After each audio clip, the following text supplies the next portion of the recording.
Welcome back to Next Gen Auto Hub. By 1973, the Dodge Polara stood at a crossroads in American automotive history, a product of an era shifting beneath its wheels.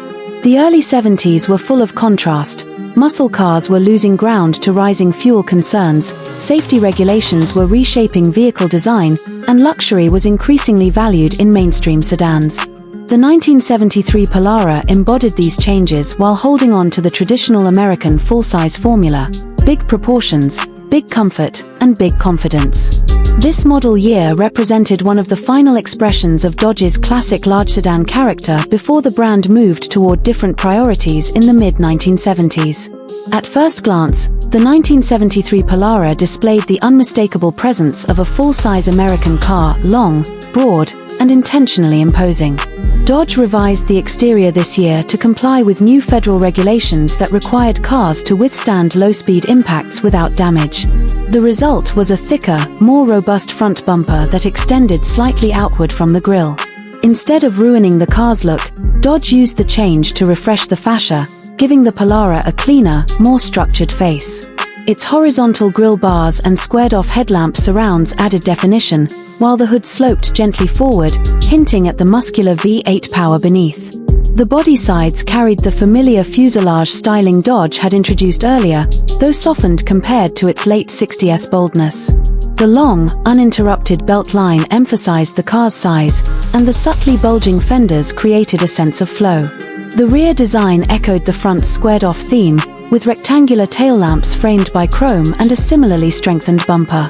In an age before aerodynamics shaped every contour, the Polara's design projected solidity rather than slipperiness. It looked like a car meant for wide highways and open stretches, not for weaving through tight city lanes.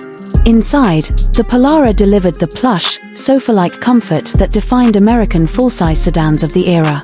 The cabin focused on softness, space, and effortless ease. Bench seats, thick, cushioned, and broad enough for three, were standard, though buyers could opt for individual front seats with armrests and additional adjustments. Dodge emphasized convenience, equipping the Polara with wide-opening doors, large windows, and a driver's environment centered on straightforward function. The dashboard retained the crisp, rectangular theme carried through the car's exterior, with gauges arranged in a clean horizontal cluster. Everything was easily readable at a glance: speedometer, fuel gauge, temperature readings, presented with minimal fuss.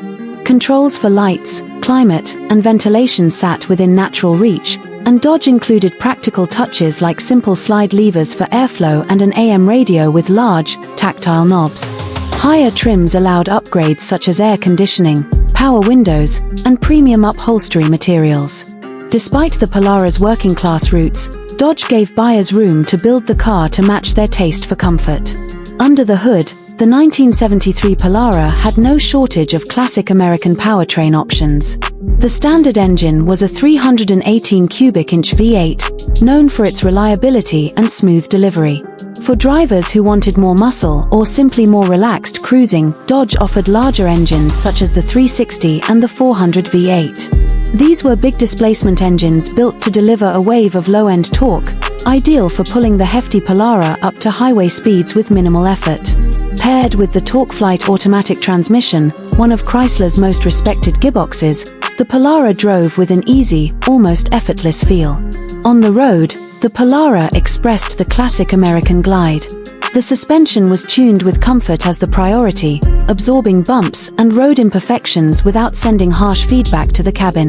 Body roll was noticeable in tight turns, a natural characteristic of full-size sedans of this era, but the Polara delivered reassuring stability and predictable handling. Power steering and power brakes were common, making the large car more manageable in everyday driving. Drivers weren't purchasing the Polara for sharp cornering. They wanted a car that made long trips calm, quiet, and pleasantly cushioned, and in this respect the Polara excelled. Safety regulations influenced the 1973 model more than earlier editions. Along with the reinforced bumpers, Dodge incorporated improved crash protection and optional front disc brakes, giving the Polara more stopping confidence. Interior padding and impact-absorbing steering columns reflected the changing standards of the era. While safety tech was still basic by modern measures, the Polara represented Dodge's step toward the new federally mandated direction. The 1973 Dodge Polara ultimately signaled the end of a generation.